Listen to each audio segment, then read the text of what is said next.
Coming up on Esoteric Atlanta. The old guy, George Zim, was he a deliberate plant? Yes. Did you guys see that in Australia where originally they thought it was this old guy?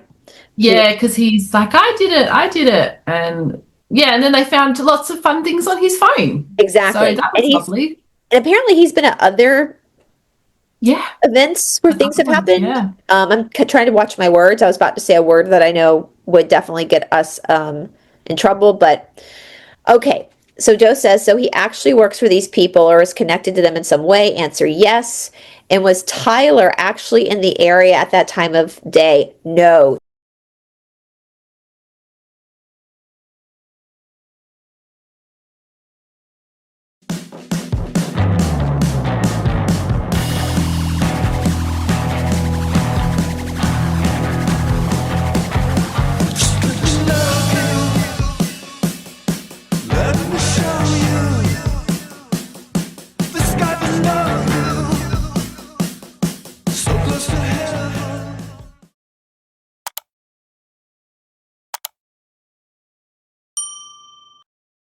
Hello, everybody, and welcome back to Esoteric Atlanta. Of course, my name is Bryce. I am joined here today with my partner in crime, one of my besties, and my business partner.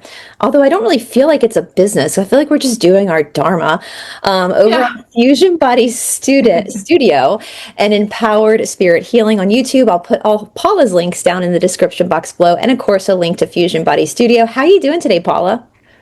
I'm good, thank you. I'm quite enjoying the weather in Australia because we have moved in, well, we've just finished our first month of spring, and today I went down to the dog beach, took my little Biscoff down to the dog beach, and she was having so much fun running around, and yeah, it was just really beautiful, and it was nice to just spend some time to just sit by the water and just...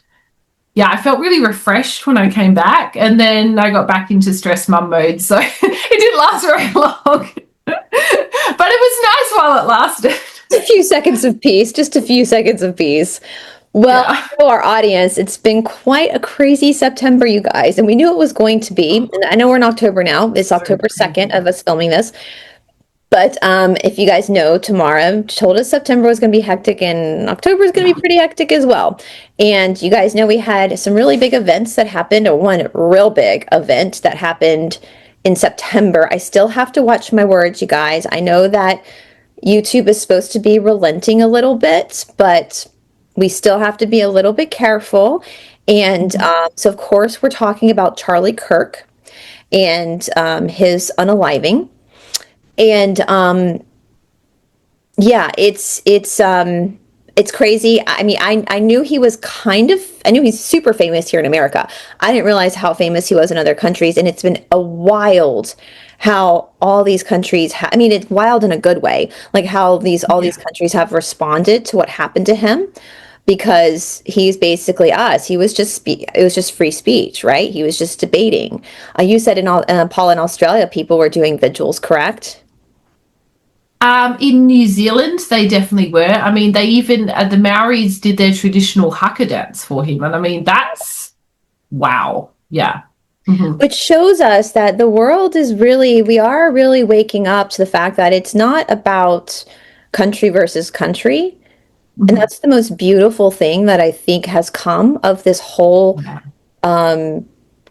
shit show we've been in the last few years, is that people are not aggravated with other citizens. We're really like with the Mallory's doing the haka dance right for Charlie Kirk. It's to support each other, and that we will love each other. Exactly. It's a huge show of respect. Mm-hmm. So it's really, really amazing. And I mean, yeah, I watched this one guy I was watching, I can't remember his name unfortunately, but yeah, he was just sharing all over the world that there was all these different vigils for him, and it was just really beautiful to see. It was like, wow, everybody's kind of coming together, and I think a lot of people were really upset about what has happened, because it's just it's really quite shocking, really.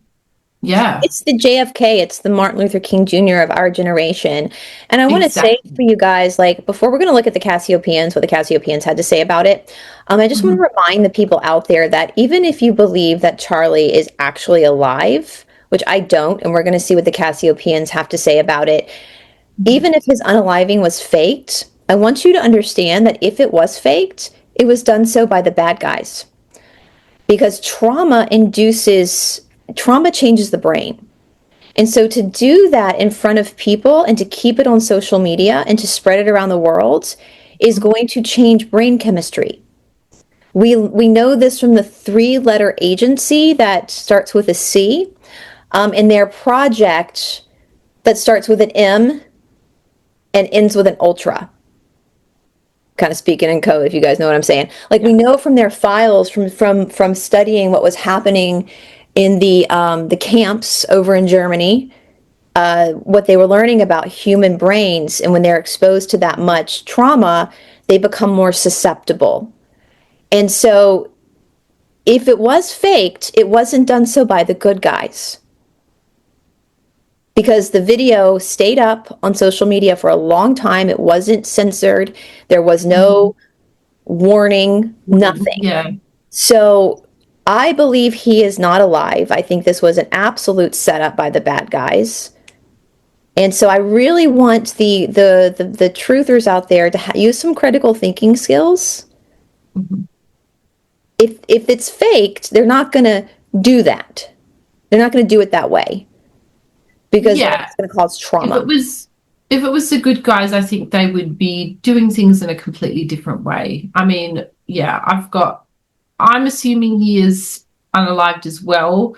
Or, I mean, there are a lot of suspicious things about the whole situation. I've watched a few videos about it, and there's so much strange stuff. About a trapdoor and then paving over it straight away, and so much cameras. We know that the person, the scapegoat, is not. I mean, it's laughable to think that he did it. Like, it's laughable.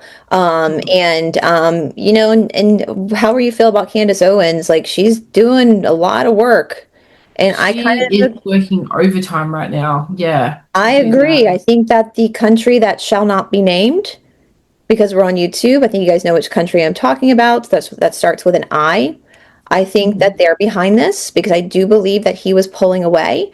And again, I want to make this very, very nuanced, right? Like, when people say, I don't want to support the I country anymore, they're talking about the government, not the people. So I want to make that very clear again, that when we're talking about the I country, is that we're talking about their 3-letter agency, which isn't 3 letters, it starts with an M, and their dirty deeds.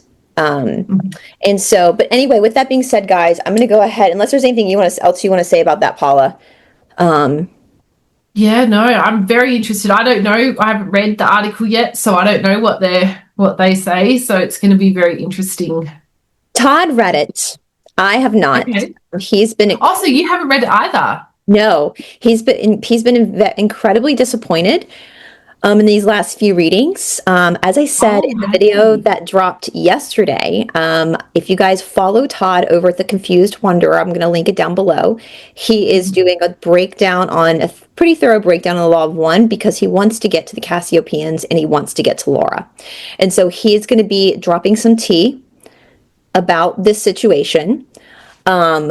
What's going on, that he believes is going on. He's going to be sharing lots of stuff over there. So, but he has to give a background before he gets into the nitty gritty of the Cassiopeians. And so, with that being said, you guys, I said this before, you guys know I'm not a fan of Laura. I don't think Laura is a good person. I think you can tell that by her behavior. She's pretty poorly behaved in the way that she runs these forums, and very controlling. She's a gatekeeper. But at the end of the day, it's not really about her. It's about the message that's coming through. And so I said this yesterday's video. I know a lot of people have joined their forum, and that's great. If you want to join their forum, do so. Please do so. Please do so if that you feel like you're getting benefit from this and you want to be in their community. Just have some discernment. Study cults, the BITE model, behavior control, intellectual control, thought control, and emotional control, and just keep your sovereignty, right? Because I'm not talking about the Cassiopeians themselves. I'm talking about Laura, right? There's some allegations out there which Todd is going to go through. I'm going to let Todd do that because he's her cousin. So I'm going to let him go through that. They're just allegations. This is just our opinion, not fact. It's our opinion. But there's been a lot, as you know, Paula, there's been a lot that's rubbed me the wrong way about Laura. But this is about the Cassiopeans. And so, again, if you guys want the tea, make sure you're following Todd, because he's going to get into that. And so when you said that he's been disappointed with the last few readings, is that just basically the information that's come through? He feels like, and I don't want to speak for him, so I apologize if he watches this. I'm going to give you guys a hint, though. He never watches our videos because he just talks to me. Half the time he hears me filming anyway, so he already knows. But I think he feels like Laura has been doing some cheating when it comes to channeling, and she's harnessing somebody else's abilities. I don't want to get too deep. He'll get deeper into it. And at this point, he doesn't feel like she's able to get through like she used to. Right. So the quality of the information might not be what it used to be. Exactly. And we know that she's altered some stuff. Like Todd has that evidence that things have been changed. My thing, like I said yesterday, is that why do they just type the transcripts up? Why don't they just film the channeling session and just put that up? Yeah. I mean, that would save so much time. So much time, and it would give transparency. And what's hard, I've said this so many times in reading these, what's hard when I read these transcripts is like when they're in conversation, they write down everything being said in conversation, but they just write it down as it is. So when you talk to your friends, you're talking in fragments, you're talking in run-on sentences, you're changing ideas in the middle of a thought, and so they write that down. So sometimes it's hard to read their conversation because it's not readable. It's speakable, but it's not readable, if that makes sense. And so I think if they actually just filmed, you don't have to show faces, but just film people having conversations, it would make more sense. Yeah. It's like sometimes you misread text messages, right? Like sometimes when someone sends a text, you misread it. But when you hear the person actually say it, it sounds different. It sounds so different because you hear the tone of voice and the intention behind it. And so I wonder why they don't do that, but thus here we are. I think it's so Laura can control. I also think, in my opinion, that Laura likes to be the star of the show. And I think, and this is my opinion, just my opinion, my speculation, that if they were to film it, somebody else might become the star. And I don't think Laura is going to allow that to happen. That's another opinion I have. So, but with that being said, again, follow Todd because he's going to go deeper into that. This was just a few days ago, the 27th of September, 2025. I'm not going to get into all the names. These are the people who typically are, so these two are on the board, and then these are the people in the room. It's also interesting that Laura is always on the board. She never steps aside to let two other people do it. She always has to be on the board. I find that very strange. But nonetheless, and then here we have all the people on Zoom. Okay? Now I'm going to have to mute some words, guys. So if you're driving right now, hopefully you will understand. If I don't say a word, you'll understand what the word is by the context of the sentence. But please understand we have to be very careful. If you're watching this from the R platform, Paul and I are not going to film two separate videos, so just bear with us if you're on the R platform. We definitely want to keep a presence on YT because that's where most people are anyway. And so it's just very important, okay? And listen, if somebody muting a word is the worst part of your day, then what a great day that is for you. Yeah. So, all right. So Laura starts off. Well, I guess we ought to get ourselves wound up here and get started and put the puppy dog down. Okay, today is Saturday, the 27th of September, 2025. Usual suspects present. So I guess we answer Tequila. I don't know if that's how you're saying that right. Here from Transmission Point, Cassiopeia. Greetings to all. Laura says, do you have anything particular to tell us before we get started with questions? They say, make it a point to keep a low profile from here on. Things are about to get stranger than you can imagine. I think we're going to start to see potentially hologram Jesus in the sky. That's just don't be fooled by things you see in the sky. Mm-hmm. Don't give your sovereignty up just because something in the sky tells you to. Mm-hmm. All right. She says, does that mean on social media? Yes. So a low profile about, do we have to start talking about the I country? Mm-hmm. Should we? Answer, it would be best. Laura, Wow. should we delete our social media accounts, which are full of our rants about the I country? Answer, yes. Delete our accounts or just the post? The post if possible. So the more inflammatory, accusatory, I have a hard time saying that word, pointed post referring to specifically the I country and their agencies, will say. Mm-hmm. Answer, yes. But other things we can talk about, yes. Well, does that mean that other people are going to have to do it too? I mean, like Tucker Carlson and Candace Owens, let them handle it. They are better protected. Ooh. So let me tell you guys something. I get this all the time. I've gotten these emails before, like, you should be braver, like people like Candace Owens. And I say, we are in two totally different leagues, my friends. Yeah. She has a security detail. I have Todd.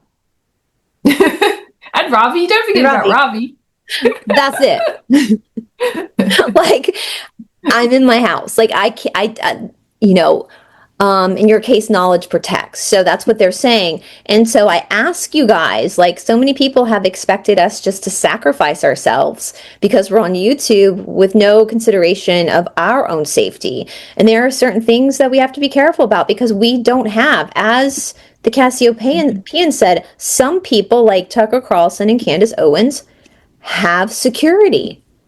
Mm-hmm. They can gamble a little bit more. They have access to vest, if you know what I mean, for the B word. They have access to security systems.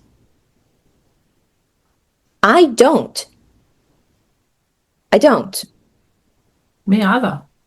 So I get that. All right.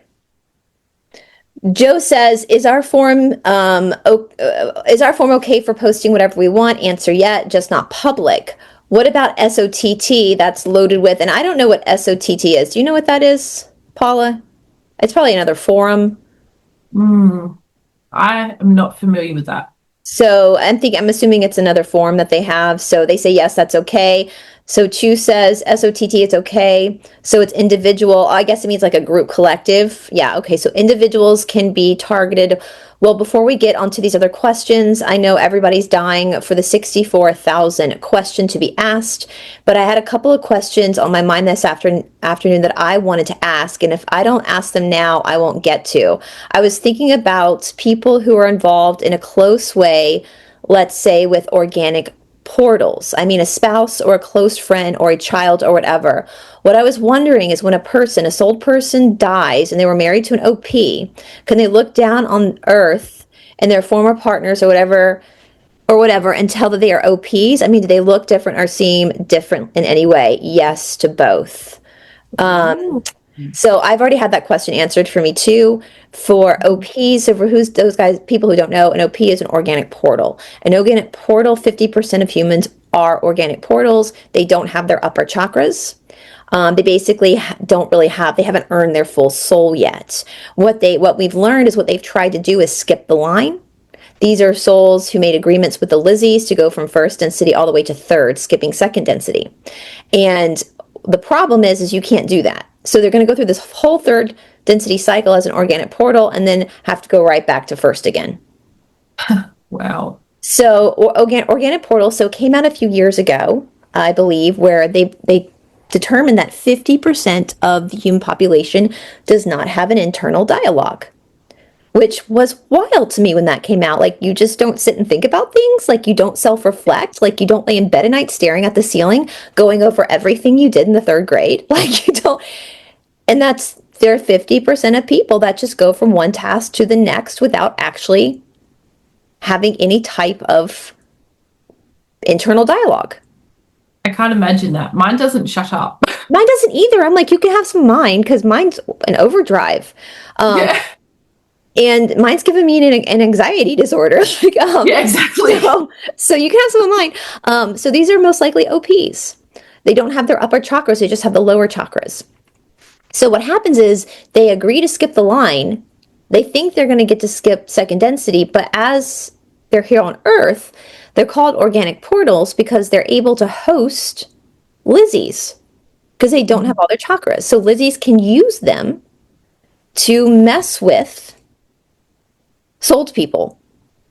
So every organic portal is a narcissist, but not every narcissist is an organic portal. Some narcissists are souls that are in distress, but every organic portal is going to be a narcissist because they don't know how to self-reflect, right? And so anyway, but they have to That was quite a good question that she asked, I thought, because it's actually something that, you know, is really interesting in, because sometimes I feel like I don't love her questions. Yeah. But I thought that was a good one. Yeah, and you can. So the Cassiopeians have said in the past too, we talk about corrupt bloodlines, and everybody thinks that it's some blood type that's corrupt. It's not. And a corrupt bloodline is an OP. Right. And there's only one blood group that can't be OPs. That's RH negatives. So if you're RH negative or your spouse is RH negative, that's 100% they're not OPs because they couldn't handle not having the rhesus factor in your blood creates a different energy cycle in the blood, and so you have to have a soul to be able to transmute that energy. So, but yeah, OPs will try to target people with souls. And if you do mate with an OP, you can have an OP child. It's a 50-50 chance if your child's going to be souled or OP. 2 OPs can only have an OP. 2 souled people can only have a souled person. Right. So, all right. So yes to both. Well, if they look different, what does that mean? There's a genetic imprint and a spirit glow force of life, but not the soul identifier that makes everyone unique if they are souled. I had heard that too. So this confirms what I got in a session one day. I'm laughing because Todd was involved years ago before I met him. He was involved with this like Ayurvedic group. And he learned a lot. I mean, it was a good experience at the end of the day, but we learned that the head of that group was an OP, which is common. A lot of OPs do try to be spiritual, and because they're feeding off of, they form cults, right? Because they're feeding off of, they need that sense of self. And like basically he was the only person in that whole group that had a soul. And I was laughing about it because I was like, all these beings are looking down at this group. And it's just Todd. It's just, oh, wow. Like 10 people. And Todd's the only one they can see because he has the imprint. You can't really see the OPs. It's like a faint, it's not as bright as like someone with a soul. So, you know, even to have intimacy with an OP is not real intimacy. Wow. Because you're basically having intimacy with a Lizzie. Wow. Because that just puts things in a whole new perspective, doesn't it? Yeah, that's why you got to be careful about who you, because if you are intimate with another souled person who's service to others as well, it becomes a powerful, beautiful thing where life force is created. If you're having intimacy with service to self, it becomes manipulated and inverted. And if you're having intimacy with an OP, it becomes manipulated and inverted, and that life force goes to feed a Lizzie.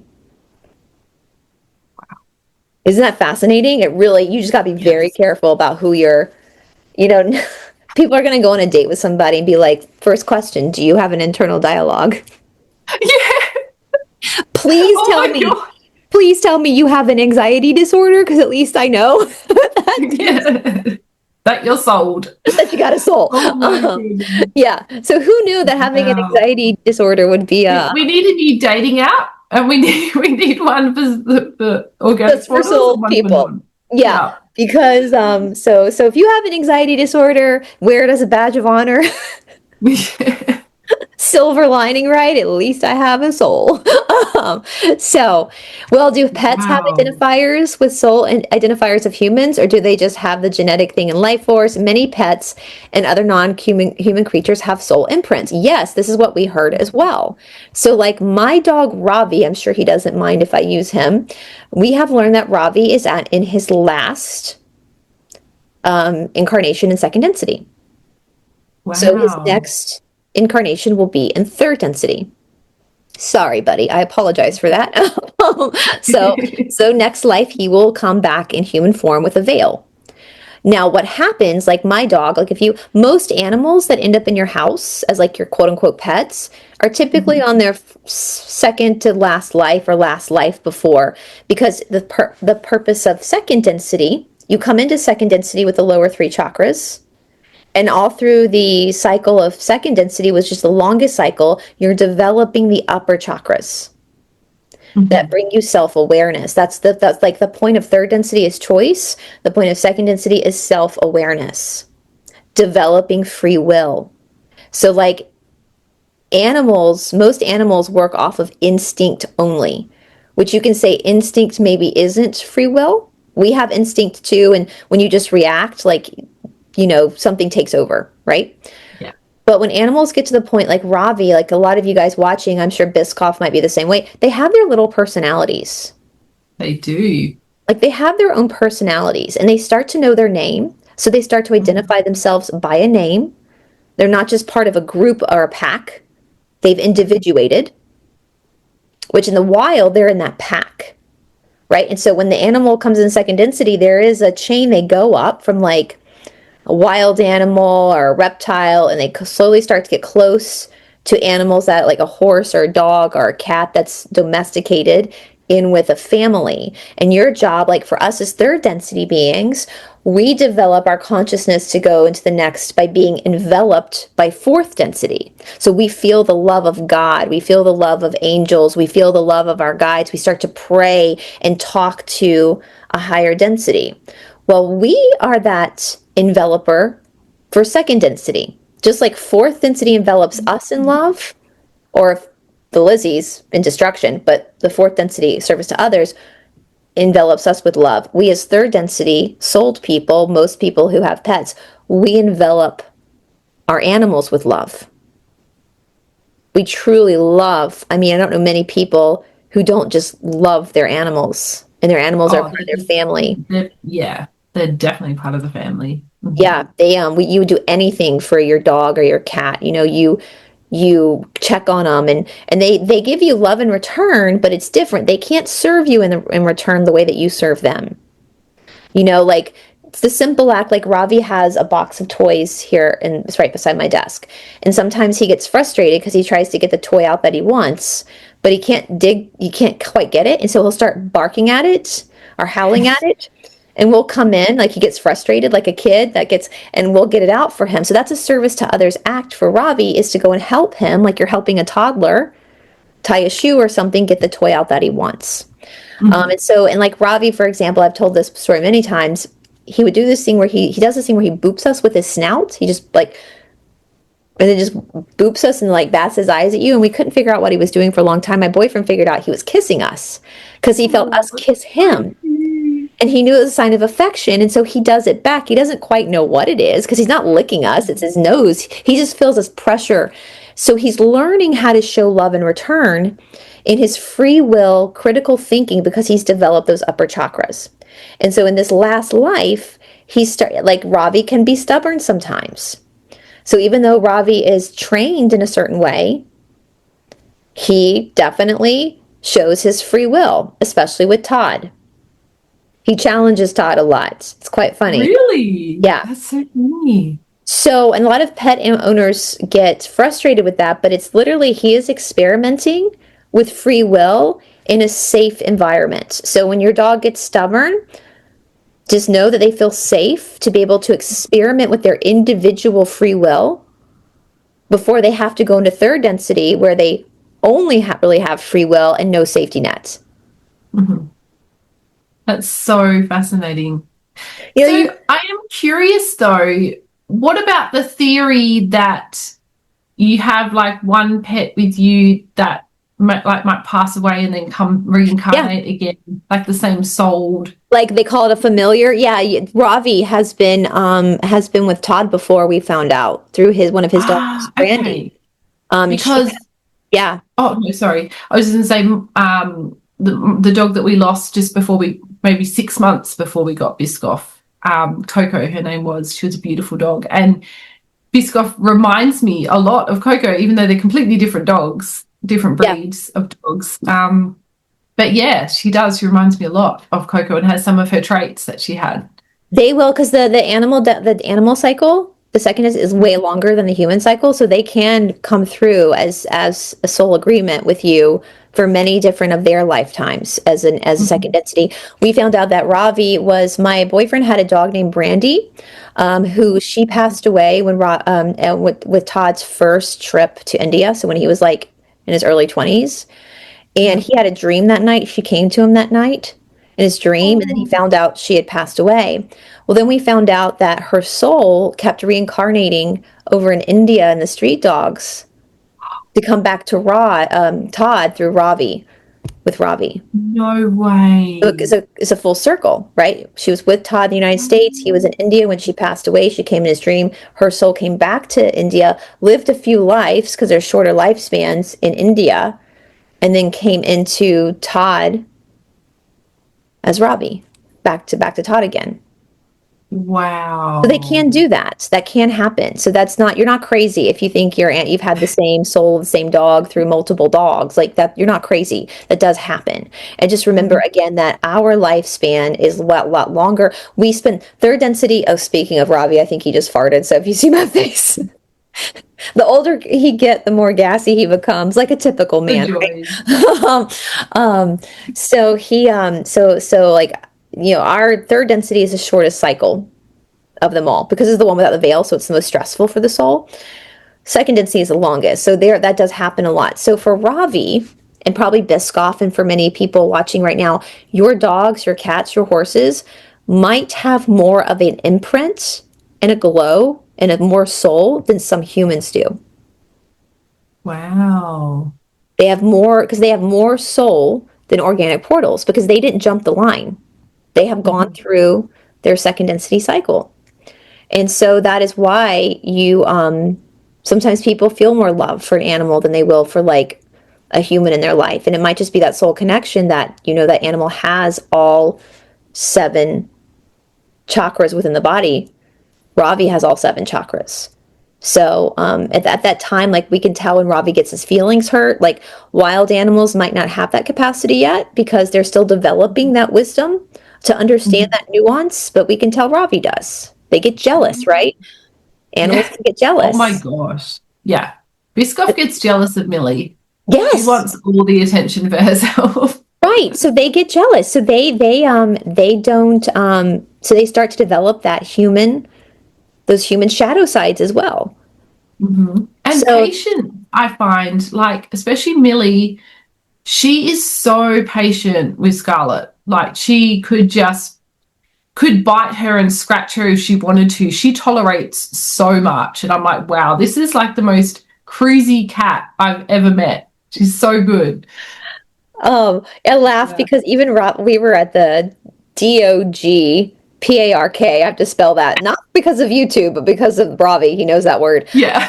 And it's this big one at Piedmont Park, and huge. And so we were there one day. There was lots of dogs, and it was like a Saturday. And this person came in with a little baby carriage stroller. Infants, like one of those for the infants where they lay flats. And we saw, and Ravi's really good with little kids. Like he won't rough play around little kids. He's very aware. But they say dogs are good nanny dogs, so they're good with kids. And we saw Ravi run up to the stroller, and we see him like boop the stroller, and then he just like runs off, and we see the parents laughing hysterically. We finally got Ravi. The parents said we were so apologetic, but the parents were laughing. They were like, what he did was so gentle. He wanted the baby's sock because, you know, they love socks. And so they said he came up very gently with his teeth and gently pulled the sock off the baby without hurting the foot. And the parents were laughing. It's because he was so gentle with it as to not hurt the baby, but he wanted the baby sock. And then he ran off. So then we had to catch him and get the sock. So they're aware, like he's aware. He wanted the sock. We know they love socks and underwear and all that kind of stuff. They love those smells. And so he really wanted that sock, but he was self-aware enough that he could hurt the little puppy human. Oh. So even though he might not have the mental like thoughts, he has the intuitive awareness that he could hurt this child, right? Whereas a wild animal might not care, right? Yeah. So that's just, yeah. So it makes sense that Millie would be patient with Scarlett, where she might not be patient if a 30-year-old was messing with her that way. Yeah. But she recognizes that Scarlett is a child, and so Scarlett doesn't understand her brain's, she's innocent.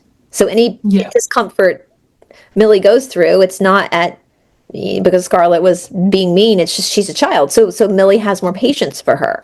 So I think that's a good sign of animals when they start to understand, because that's nuanced, right? They start to understand that what threat really looks like, right? Versus something that's not, Because she's strong. Like, she doesn't put up with a lot, but with Scarlett, she's so patient. And I just think it's gorgeous that she's like that. So if your animal does that, that's a good indicator that they're developing that nuanced thought of awareness, of self-awareness, and awareness of their own strength, and awareness of their own ability to hurt people, So, and they say, but not all know. And they say it'd be probably a very tedious task to go through and ask about all the different ones. Yeah. So basically, and they don't want to spin out. Basically, it's the chain of domesticated animals versus animals in the wild. I think that's pretty self-explanatory as they develop over time before they take on third density, right? All right. So Laura asks, when a person has passed over and they are possibly still hanging around, like, for example, their residence or with their former family or whatever, and you have the idea that they can come in and be in your kitchen, say while you're cooking or sitting at the table or having dinner or whatever, or when you're walking around your yard. I mean, you read all the time about people doing different things and they feel the presence of their deceased loved one. So my question is, y'all are just going to wait for this, aren't you? Do they hang around if you're in bed and doing things with your husband or wife? I mean, are they spying on you? And they say yes, but not exactly as you think. Though there are troubled souls with intimacy or other bodily addictions that are magnetized by such activities. Right. Okay. So the good ones, yeah, we've heard that before. They don't see. It's like when and you guys, if you hear weird sounds, that's Robbie snoring. So he would have never survived on the streets because he snores too much. So as we were talking about, when you are being intimate with your partner, it can be either for good or bad, right? But your loved ones that are already across on the other side of the veil, they don't see it the same way that we would see it. Does that make sense to me? Does that make sense to you, Paula? Yeah, it does.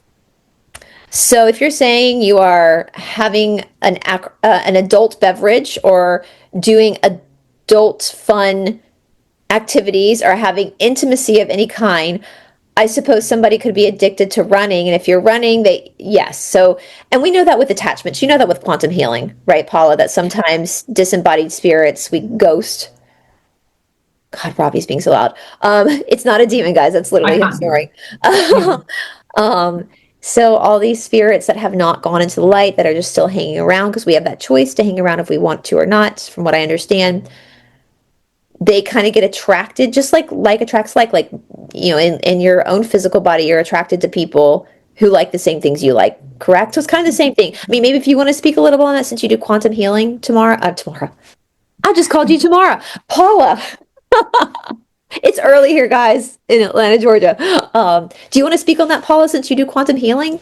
Yeah. I mean, absolutely. Just like, so whenever we've got, certain souls that are feeling a bit lost or a bit down or whatever, because obviously, like, some souls pass over, but then some don't, some kind of get stuck, and they can be feeling in a trap, kind of like in a trap of depression or various different things, or they're feeling lost, or maybe they're trapped in anger because their life didn't quite go the way that they wanted. So they can be drawn to people when people are in that state of mind a lot. Because it'd just be kind of like the light. So like just like the being, like the lizards and beings and stuff can see who has a soul or not. It's kind of like a little light. It would be kind of the same for the lost souls, and they'll be like, oh, I'm drawn to that person because they've got that energy that I'm feeling, and they can kind of just get attached because that's just like attracts like, and you're going to be drawn to that same energy because that feels like home for them, when you're in that. And that's why kind of it's very interesting, different people that you'll attract in your life, because when you're going through certain things and have certain interests, you'll really feel at home with some people. But then maybe after you've done some healing work on yourself and you've kind of let go of things that you're not interested in anymore, or even just growing up with age, like when you're younger, you might be really into video games or something. And then as you get older, that doesn't interest you anymore, might be more interested in art or something. And you just naturally are attracted to people that are interested in the same thing. It's kind of working the same on the soul level. It's not that they're necessarily nefarious or bad or evil or anything. They're just souls that are just lost, and they're just attracted to people that have the same energy about them, and then sometimes they can just kind of get attached, and then that's when you need to do some clearing work to clear it. So it's not, and it's almost like, I think people think, I know houses are haunted, but sometimes people are haunted. Because, and you're right, that's what I've learned. It's not necessarily nefarious. It's just like, I would imagine too, if you were to be unalived unexpectedly or in a very scary situation, you might not automatically register that once you've left your body, and you might just be desperately looking. Like, think about that. Like, if you were in a situation in the city and you were scared and you were fighting for survival, you'd be screaming for help. For anyone you see. So it's the same thing. And so it's not necessarily that. I think if you feel like you've got an attachment and it might be causing you problems in your life, but to understand, I think 9 times out of 10, it's not nefarious. It's not intentional that they're hurting you. And so, Paula, I'm going to put you guys, Paula, can you do this online with people from Zoom? So I know you do this for a living. Absolutely, yeah. So if this is ringing a bell for you guys, and you want to work with a quantum healer to try to figure this out, go see Paula. We also have some stuff on Fusion Body Studio about quantum healing. Paula's done a class on quantum healing. And that can be a place to start, and then you can help work to heal. Paula is only half of the solution though, right? Because then the person has to actually work to fix that side of them so that they don't attract more in the, continue. Yeah, of course. Like, it's obviously more powerful when you can do these things yourself, and learning how to do them. And so I go over some of these things in my quantum healing course as well.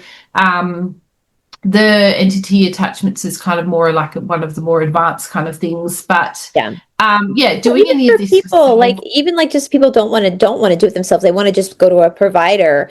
Like, we have a shadow work challenge, so they work together. So you can you can see Paula or a quantum healer to remove an attachment, and then do a shadow work challenge to like figure out what caused in you that to happen.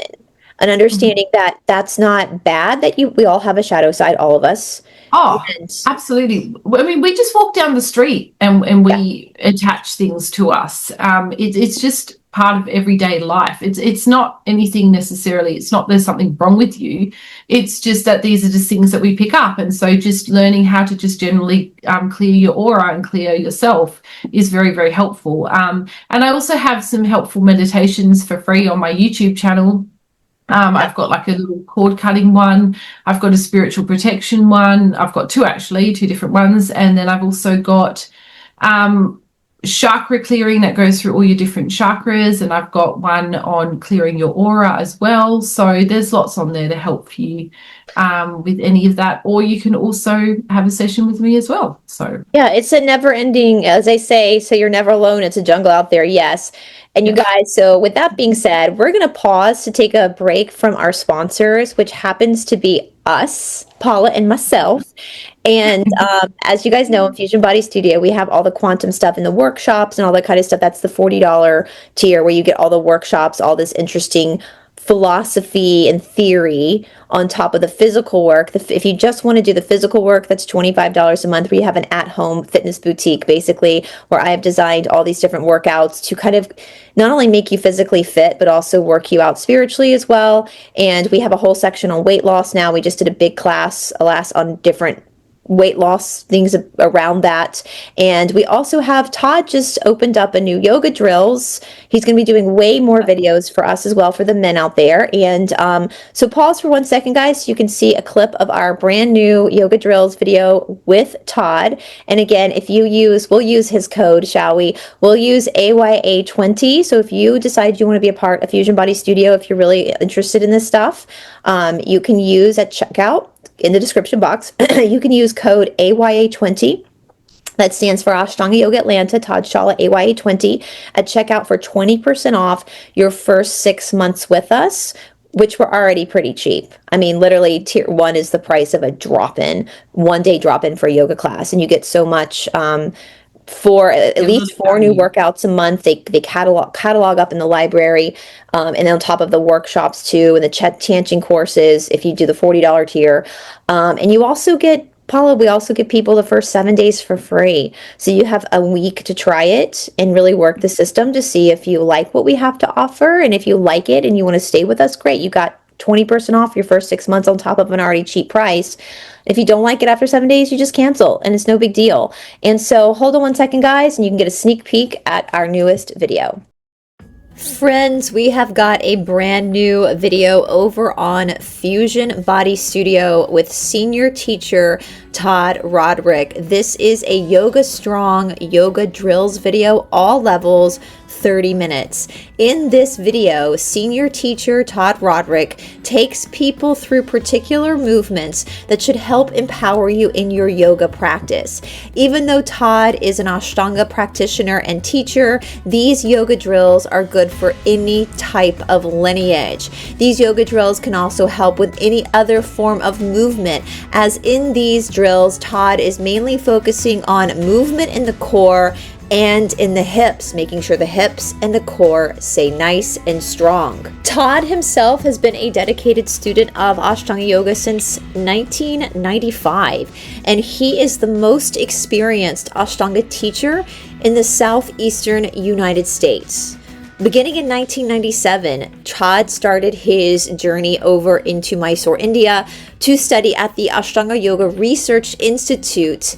During his time there, Todd studied directly under the late guru Sri K. Pattabhi Jois and Sharat Jois. In 1998, Sri K. Pattabhi Jois gave Todd direct permission to teach the Ashtanga Yoga lineage system in the United States. Todd continued to study with Sharat after Sri K. Pattabhi Jois's passing. Todd also studied at the Ashtanga Yoga Center with Tim Miller in San Diego from 1998 to 1999, and with Rolf Najakai in Thailand in 2007. We are truly blessed to have someone of Todd's caliber and experience being a contributing teacher here on Fusion Body Studio.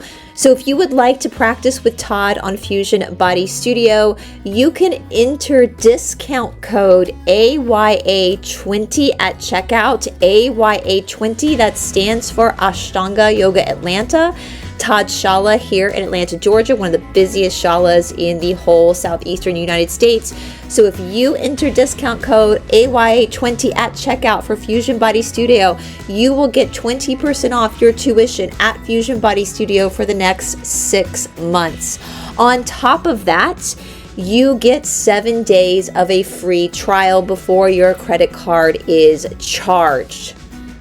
Our tier 1 price at Fusion Body Studio is $25 a month. That gives you access, unlimited access, to the full library of all of our workout videos, including Todd's videos and my videos and Cindy's videos and other teachers' videos, a whole library of fitness boutique and at-home gym at your fingertips for only $25 a month. That is quite a deal. That basically is a price of a drop-in at a yoga studio here in Atlanta, Georgia. But if you want more than that, you can go up to tier 2, which is $40 a month, which gives you unlimited access to all of the exercise classes, but also gives you access to the workshops, where we have workshops over the Bhagavad Gita, health, healing, and beyond, the teachings, the holistic teachings of Krishnamacharya, and a Vedic chanting course led by Todd Roderick, as well as Todd is one of the few teachers in the United States that's qualified to teach Vedic chanting.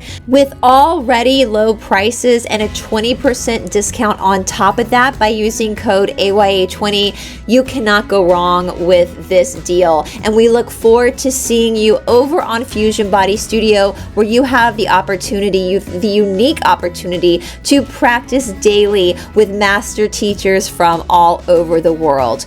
We look forward to seeing you on the mat. All right, so we just left off with all those spirits that just hang around us. So let's go to here now. All right, then, so the things you think about, Laura, well, things pass through my head. That's unsettling. I feel like we've kind of known that, though. I feel like most people have kind of known that. We just love how honest and blunt they are. It's unsettling. We went to Oakland Cemetery. I've covered Oakland Cemetery here on my channel before. I'm definitely somewhere I'm going to take Paula and her girls when they come to visit. Oakland's a very famous cemetery here in Atlanta. It's beautiful. It's absolutely gorgeous. And out of all the cemeteries in the world, though, I think Oakland is absolutely one of the cemeteries that's haunted. Most cemeteries I don't think are haunted, because who would want to hang out there? You know, you'd want to go hang out at your family's house, or you don't want to hang out in it. But the reason why I think Oakland is haunted is because Oakland used to be a place for the wealthy elite. Like during the Victorian ages, the wealthy elite would come to Oakland on like Saturdays and Sundays and like clean their family's plots, but then like socialize with each other. So that's where like people would meet their husbands, their fiance, you know. And so I think a lot of the people that are resting there stay there because it's so social, and it was social during their time. And so we go there and we WALK, I have to spell that word because he is awake now, with Ravi. It's huge and it's beautiful. And we were there and Todd was like, I think you got a line of spirits just following you right now around them. That tends to happen, like following the leader. And I was like, y'all can follow us here, but you gotta stay. Like, you gotta stay here when we leave. Come back with us. You can't come back. So Joe says, that'd be one of those other curious people hanging around and making you curious. It's so curious souls hang around making me curious. Yeah, get to know that person that's hanging around with you. Okay, so here's the next question. Everyone wants to know if Tyler unalived Charlie. Shocking, right? That's not shocking. No. Wow. That. I would never have guessed that, Bryce. I know, shocking. Never guessed it. So Laura says, then, well, we're done here laughing. Good night. The rest is up to you. Joe says, was Charlie unalived by someone in the position that they said Tyler was in? No. Did something go boom in close proximity to him? Yes. Oh. Was it something in his wireless mic? Yes. Ooh. Now that theory is already going around. I do think Candace tried to debunk it, but I haven't heard that one yet. I've heard a few. So that theory's been going around. Was it placed there by his security? So the answer is the pew pew sound was produced by a pew pew that was connected to a remote pew pewing system linked to the same controller that was used to set off the boom that unalived Charlie. I know that sounds like a crazy sentence if you're driving. Yeah, I'm so glad that you're reading and not me right now. Right, because I have to be very careful. We have to be very careful, you guys. So I feel like I'm taught. If you sound like I'm reading a book to a 5-year-old, you're not wrong. Not something I want to have to do, but this is the world we live in right now, and we got to play the game. We got to play the game in order to stay in the game, right? We don't want to surrender to the system, to the beast, right? So we have to like keep this battle going.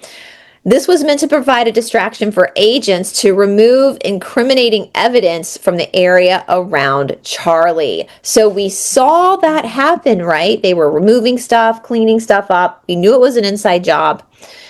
Joe says, so instead of somebody firing a pew pew to make it sound like it came from Robinson, from Tyler, it was like an automatic, like, well, someone could have been holding it. Someone could have been holding it, but it could have been an automated pew pew set up in a window or something just to make the sound. To fire a pew pew in the air, it was connected to the same control mechanism that detonated the thing in his mic. So the pew pew and the boom and this thing happened simultaneously, which obviously isn't hard to do, right?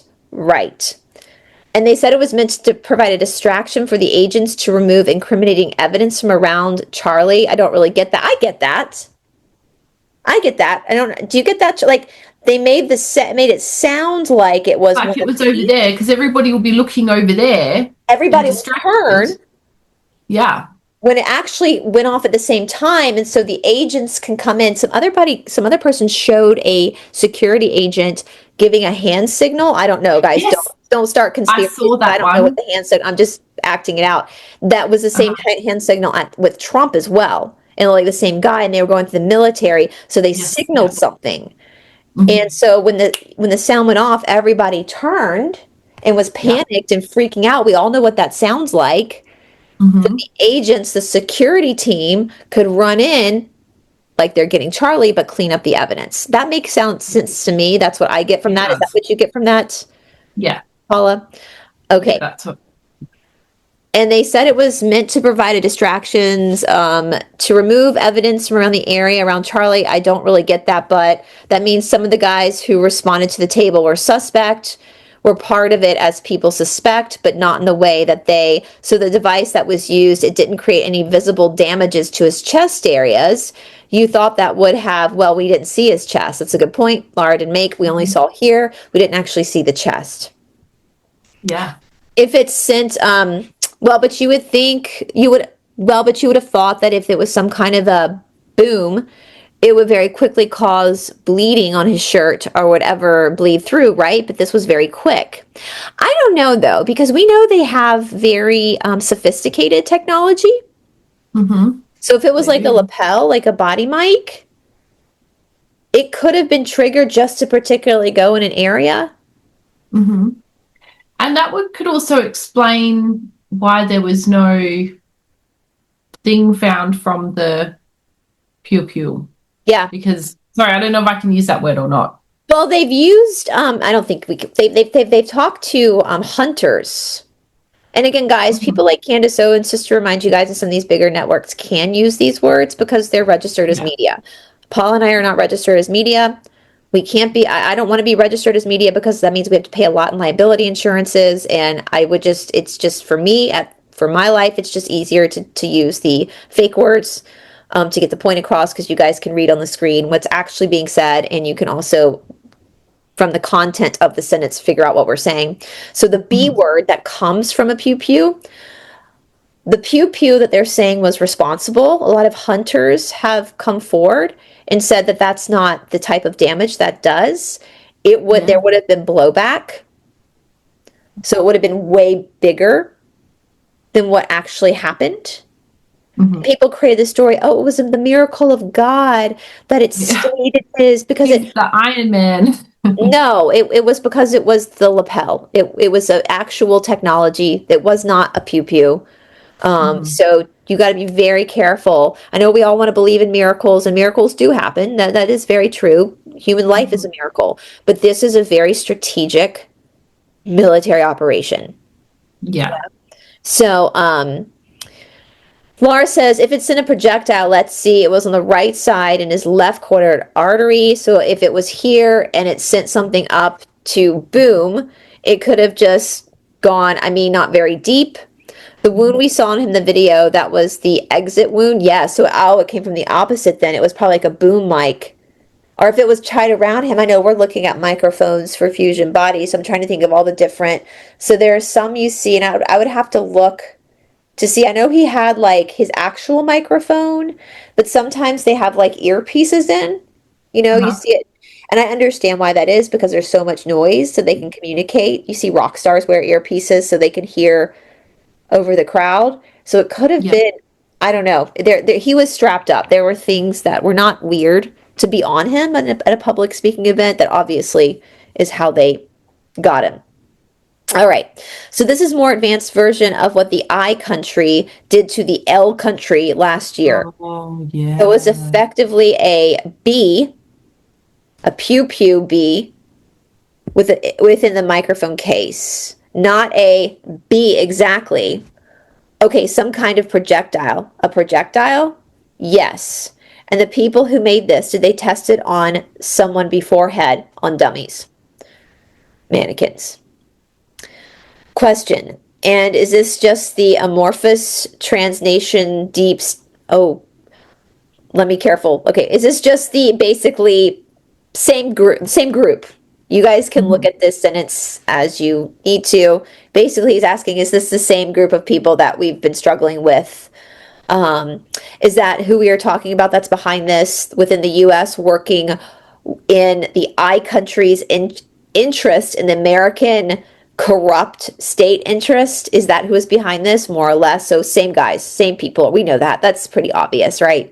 Yeah. We know they have factions that fight each other, but it's all basically the same muck of people. What was the name of the old guy? George Zem. Was he a deliberate plant? Yes. Did you guys see that in Australia where originally they thought it was this old guy? Yeah, because he's like, I did it. And yeah, and then they found lots of fun things on his phone. Exactly. So that was lovely.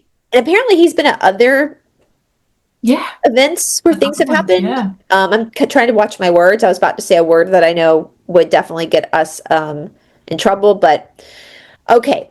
So Joe says, so he actually works for these people or is connected to them in some way. Answer, yes. And was Tyler actually in the area at that time of day? No. That came out on Candace's show yesterday, I believe. He wasn't even in the area. He's never even been to this campus. To the campus. I know. It's crazy. So he wasn't anywhere near. No. So the guy on the roof was some agent? Yes. Who looked a little bit like Tyler or dressed to look like him? Yes.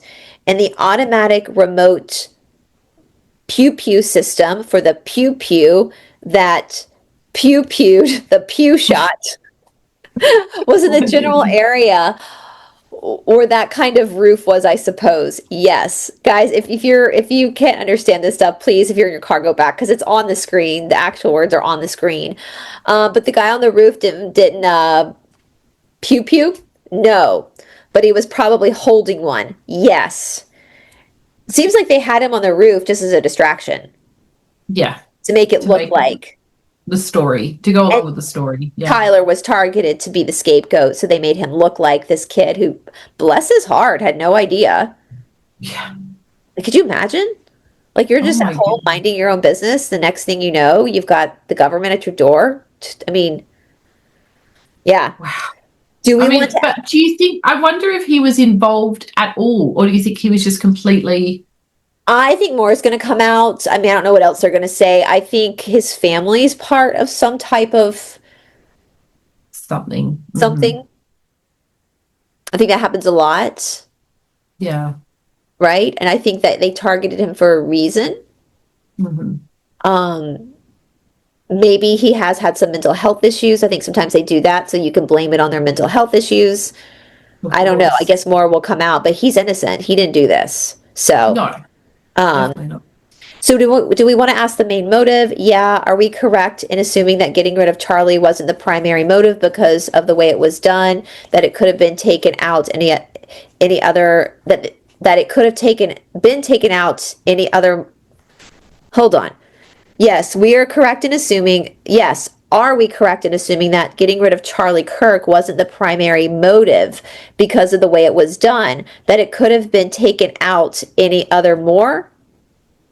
Does that make sense to you? This last part is throwing me off here. Yeah, me too. Could have been taken out any other more? Not primarily, no. So I guess what they're asking, was Charlie the main target? And they're saying, no, he wasn't the main target. Was the primary motivation the effect on the psyche of American people or global people or whatever? Yes. Yeah, that And I makes haven't read sense. this, guys, but that's basically what I said before we came on. Like, why would the good guys? They understand how trauma works in the human brain. They do, yeah. So do not go thinking the good guys did this. If you think the good guys did this, I would really implore you to practice that inner voice, that inner dialogue we were just speaking about, and really critically think about this. Well, they're not very good guys if that's what they're doing. No, if they're trying to traumatize people, that's not what the good guys do. They don't do that. So one of these effects, it seems, it's hard to know for sure, but by anecdotal reports, is that a lot of people have turned back to or rekindled. Yes, I was saying this with Catherine the other day, you guys. Whoops, what am I? With Christianity at the church, was that the intended? That is part of the fourth D. So fourth density service self want people to get all religious and loosey.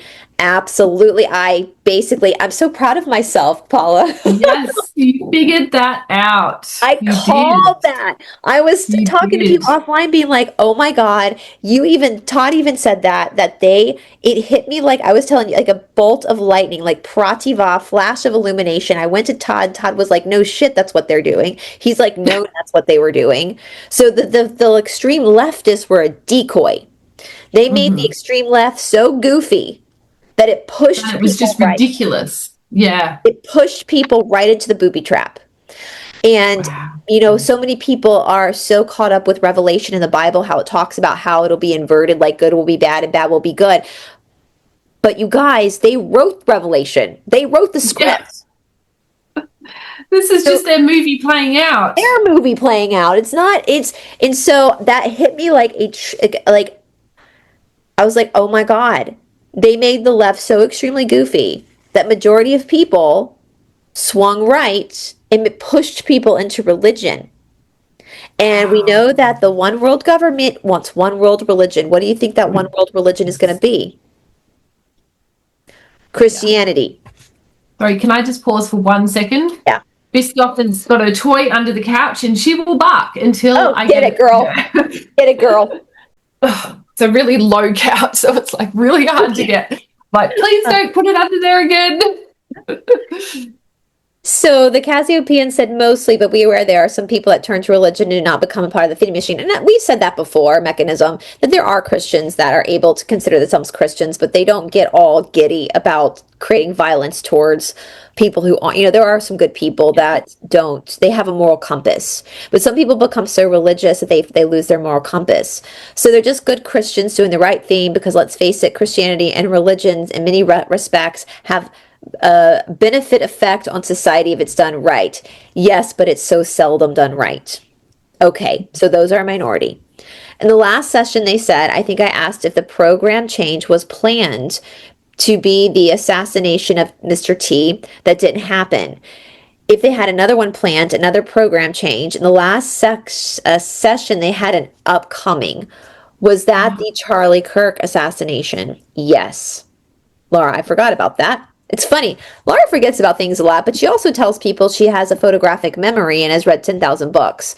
So, just calling out some inconsistencies there. Anyway, again, follow Todd if you want more tea on that. And also in the last session, they said that the extra protection had been activated for something for people furthering knowledge. So we are to assume that Charlie Kirk wasn't among those furthering knowledge because he wasn't protected. He might have done so much more, and that is that to me, Joe, is a very arrogant thing to say. To me, that's extremely arrogant to assume that Charlie Kirk was unalived because he wasn't protected. First of all, we do make soul contracts. Second of all, again, this is my biggest complaint against this group. My biggest complaint is that they don't understand spirituality.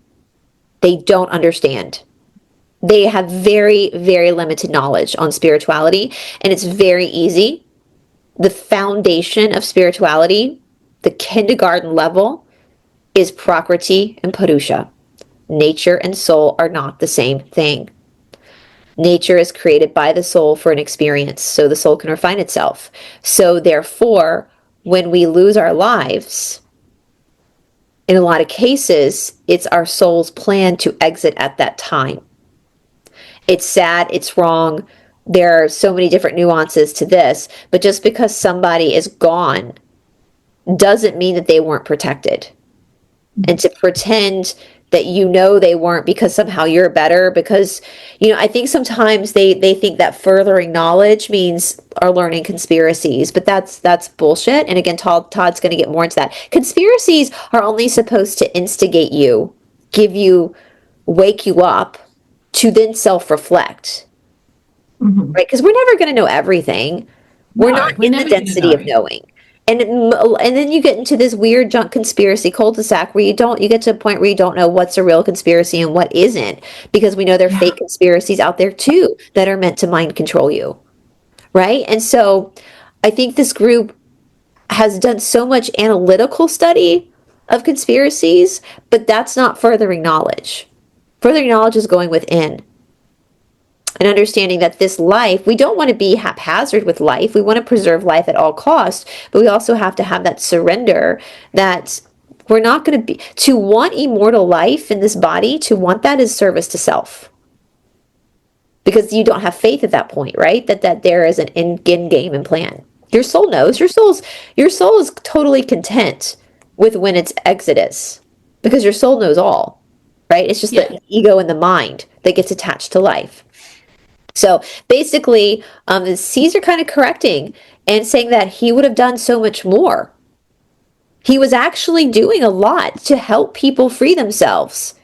Yeah, because even though he was religious himself, but he wasn't dogmatic about it, and he was showing how to have these healthy conversations with people in a way without being so judgmental of them. Right. And he said in multiple debates with Christians, actually, that had been going around, that even though he's a Christian, he does not believe in a theocracy. A theocracy is like the Middle East. It's like a government based off of religion. And theocracies get bad. They turn bad because all religion is man's opinion on God. And opinions are like assholes. Everyone's got them and they all stink. Right? And so he believed in division of church and state. He said that many times, that his faith dictates his personal life.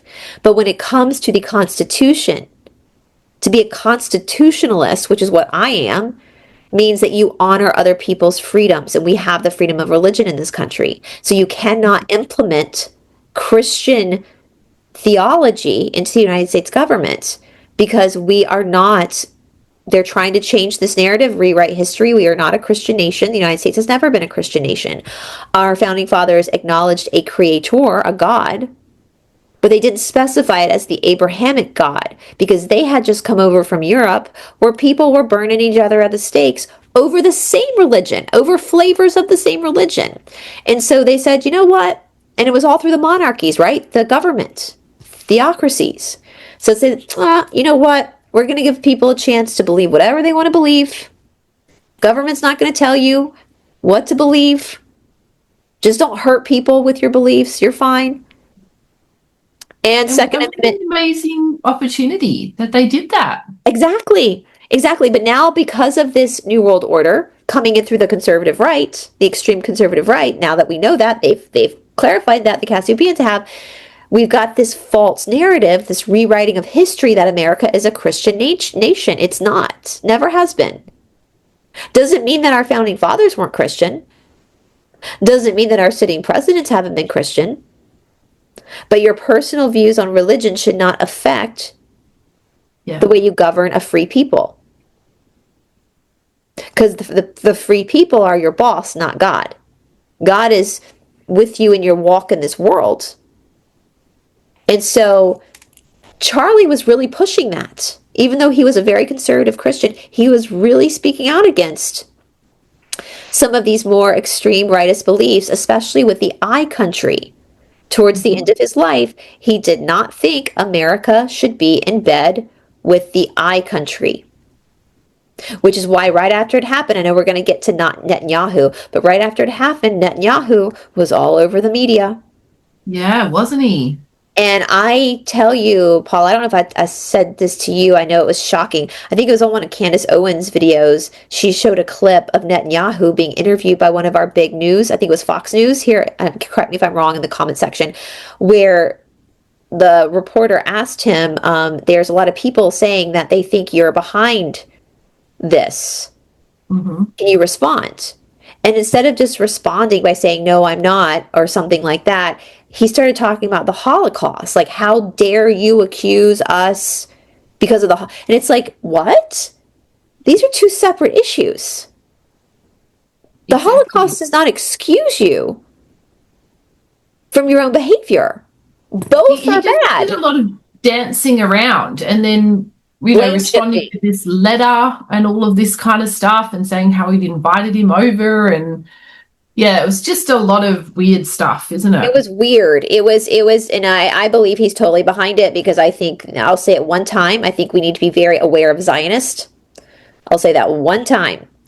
A lot of the Z group is connected to the Sabbateans. If you have never researched the Sabbateans, would highly suggest researching the Sabbateans. Maybe I'll cover them eventually. I've been a little bit nervous to cover the Sabbateans because of what they said in the beginning.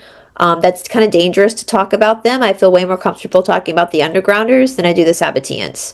So, and that's a death cult that most of our leaders are a part of. So, and it's connected to the Z. I'll say it one more time, the Zionist.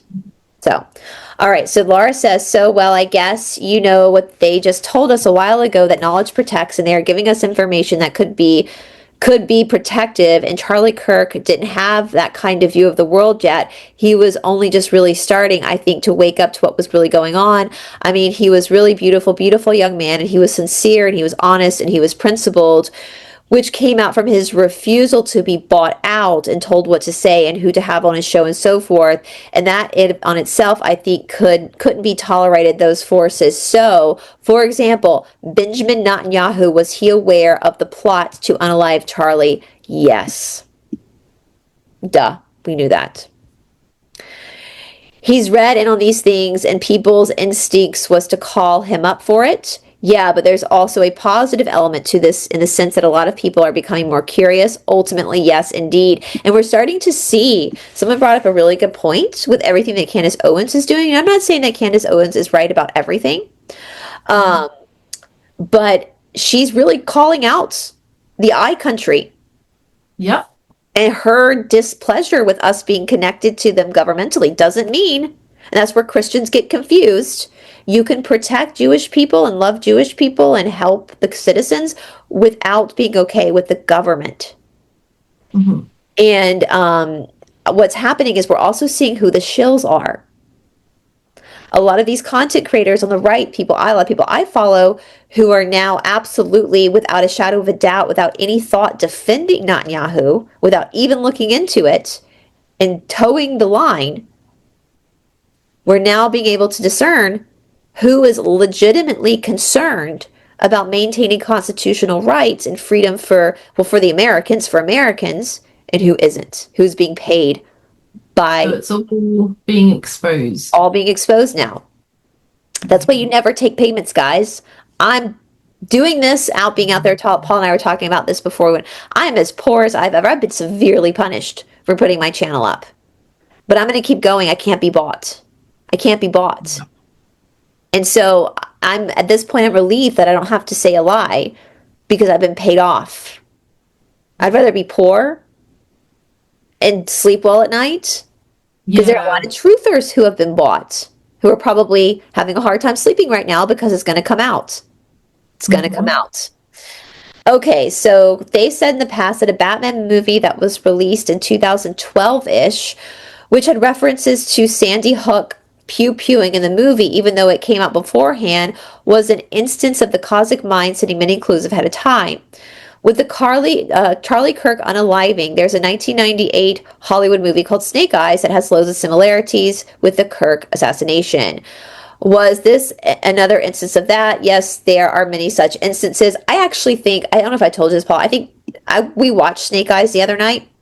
Okay. I think people are making way too big of a deal out of it. First of all, the guy was not unalived on September 10th, like people are saying it was the 19th in the movie.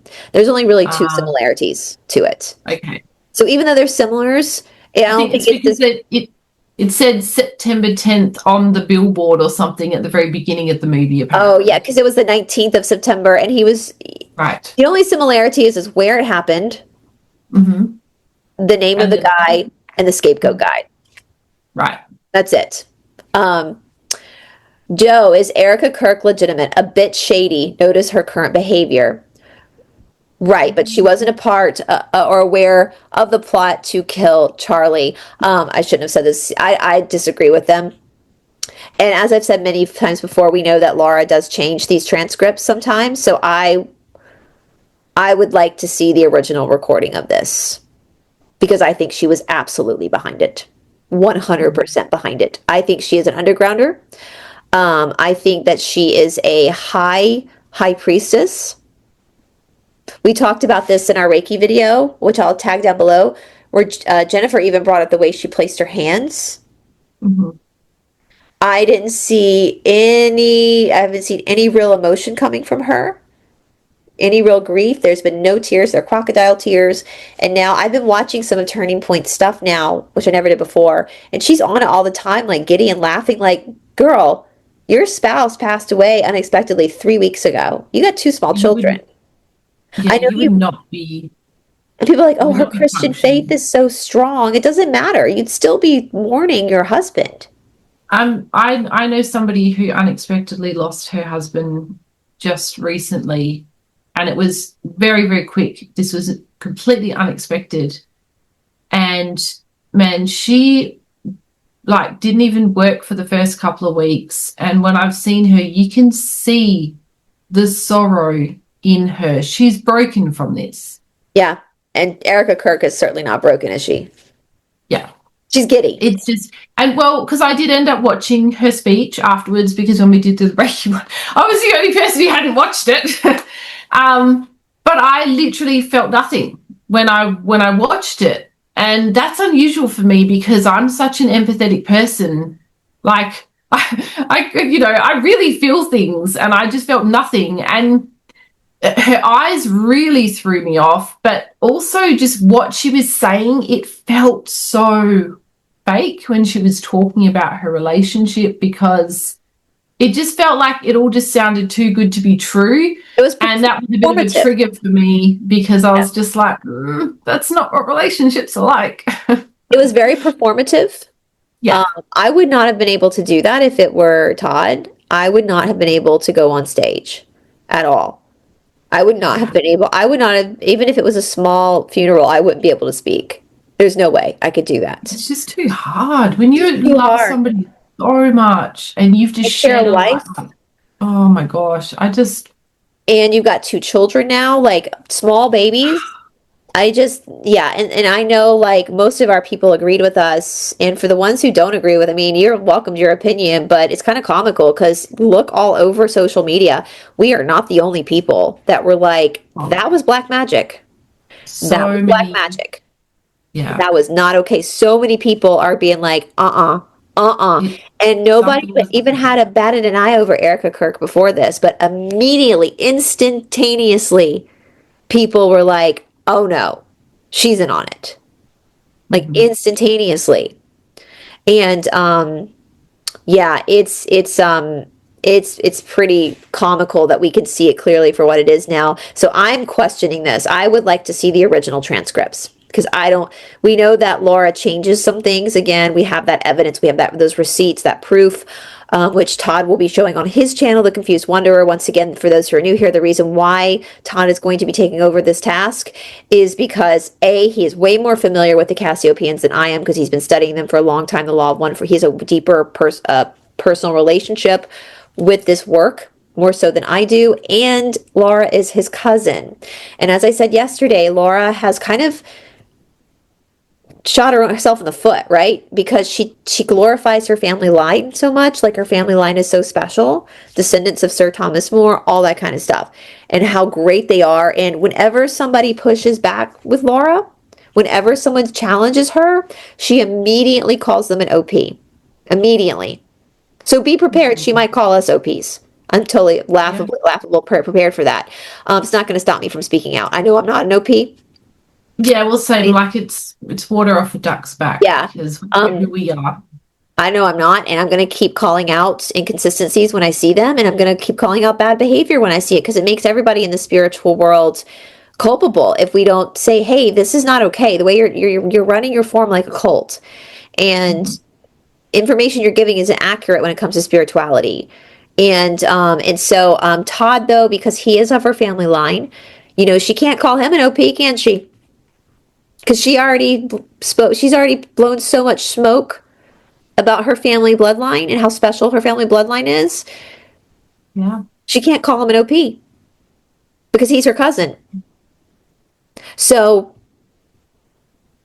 Todd's the best person to do this, to really unravel the nastiness. I mean, it's stuff that we found out about this woman, guys. It's unbelievable. So there's a reason why I think she lives in France.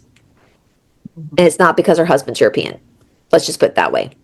I don't know if she can come back to America.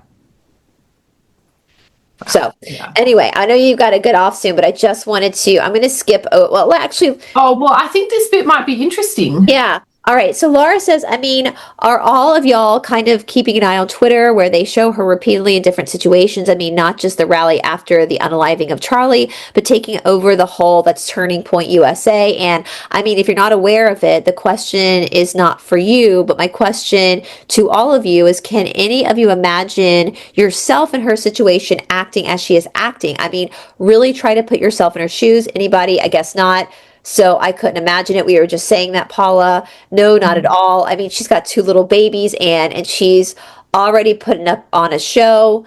It goes against her whole spiel about being a quiet wife and all that. Yes, she really promotes like a wife should be quiet and submissive and be a which is fine. You can be a wife. Taking over? Exactly. Now this is interesting because I've always liked Kash Patel, and now I'm kind of curious because I've been shocked the way he's handled the Charlie situation. Is Kash Patel aware of the truth about Charlie's unaliving? Kash is not in the loop. Now, Paula, I think I said this off camera. I apologize if I said this on camera, but I told you I stumbled upon somebody had posted, I'm paraphrasing, I'm not saying exactly how they said it, that when you're high up in the government or the military, they actually train men. If you were like a 5 or a 6 looks-wise, and a woman who's like a 9 or a 10 starts to hit on you, you are trained to understand she's not that's a honey trap. What's it? Honey trap, is that what they call it? Honey pot. Honey pot, yes. And they showed Charlie Kirk and Eric. Now, Charlie was handsome, but then you had Erika Kirk, who was a beauty queen pageant winner. Kash Patel and his girlfriend. Yeah? So they're showing these pictures of these men who potentially got compromised because they fell for the oldest trick in the book.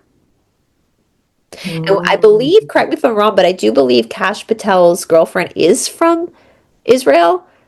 Doesn't mean anything. Like it said, I'm not going to generalize. Yeah, the I country. I'll say it one time. The I country. It doesn't mean anything. She could be totally innocent. Like we said, that the citizens are not the government. The government is not the citizens. Yeah.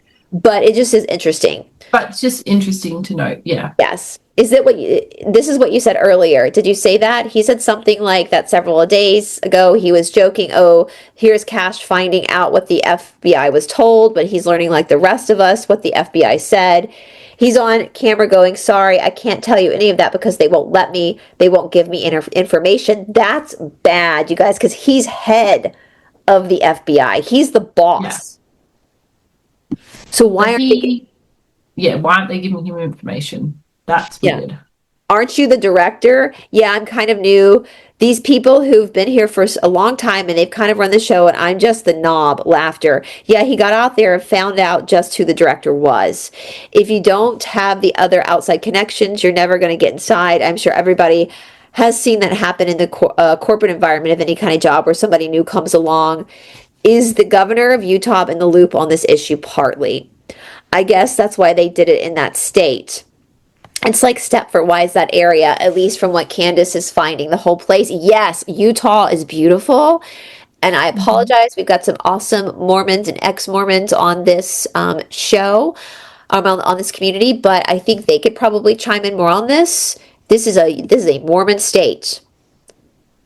So it's very Stepford wives. Normans are beautiful, and it's a very strange state in that way. So the whole place is like the Latter-day Saints. It's a university, it's the three-letter agency, it's the engineering company that everyone either works for or knows someone who works for. It's an old boys club, creepy. So the device that was the manipulated mic on Charlie's shirt, it contained a small amount of booms, like C4, answer yes, and that was made in such a way that it wouldn't do much damage in the front of his chest when it boomed yes. And it was placed on him by a member of his security detail, yes. So Turning Point USA was infiltrated by this group, yes, and Candace is calling that out too. She's about to claim she's about to drop some receipts. Well, that's understandable because it was made by them. Why did the shirt billow out in the back? The boom created a small shock wave that was shaped and contained by the t-shirt itself, allowing the shock to travel around his shoulder and torso. So you're talking about a very small amount of booms. Yeah, but C4 is really powerful. But at that close proximity, it doesn't take a lot to know. So you don't need a lot. It's very powerful for it to do the job. And you don't need a lot of force or speed. You don't need a lot of force or speed to get it from here to the other side of your head. Yeah, his chest was flatter, obviously. It's hard for me to do it on my chest. I got bazooms and stuff, boobs. But if you had something in there, oh, and wait a moment, that's on the right side. Anyway, I think this is what Todd's talking about. They talk about this stuff way too much. It makes sense to me. Does it to you, Paula? Yeah. Like, we don't need this extra conversation. It absolutely makes sense what happened. And I think I'm not arrogant enough to think I'm ever going to understand totally what the governments around the world, what access to weapons they have. Like, we know they have more. And so, yeah. They've got stuff beyond what we can imagine. Yeah. So she says, one last thing, how do I say this? In the immediate aftermath, at least among the portion of the population that is interested in these things, there was a very profound popular blink that I has something to do with it. The I government kind of accidentally, it seems, fueled that by having Netanyahu himself post about it frequently, and then two denials. The guilty flee when none pursue. That's great. The guilty flee when none pursue. So basically, the criminal always returns to the scene of the crime. If they're going to pursue it, the criminal is going to return to the scene of the crime to try to cover it up. But if no one's pursuing them, they'll flee. I was thinking of writing that in response to Netanyahu. I think I did, but I thought, well, people are pursuing it. Yeah, but he kind of brought it upon himself. He protested a bit too much, but it was in response to a lot of people immediately saying, I did it. All right. Somebody in the chat is asking if Trump knows what happened. No, Trump is also not in the loop. That's good to know. Yeah, that is good. That is very good to know. And Trump seemed very uncomfortable with Erika Kirk on that stage. Very uncomfortable. Someone mentioned the drones. Did they ask something about that? Oh, yeah, were there drones? Oh, wait a minute, but what happened to our picture? Their chit-chat. Were there any drones similar to the drone allegedly over Butler? Yes, that's where Butler was where Trump had his. And given that there's no patsy there, what was the purpose of those drones? Observation? How did there was no patsy? Because they said that Tyler wasn't there. Yeah, but he's still a patsy, right? Like, some of these questions people ask, I'm like, are we having the same conversation? Of course. Do you know what patsy means? It's a scapegoat. Tyler's the scapegoat. Yeah. He's the patsy. Well, it was based on the idea that Crooks was there, and they said it was kind of like mind control ways or something, I'm assuming. Yeah, but that still makes him a patsy. Sometimes these questions, it's like, I don't think there's a lot of common sense in this group sometimes. What do you think, Paul?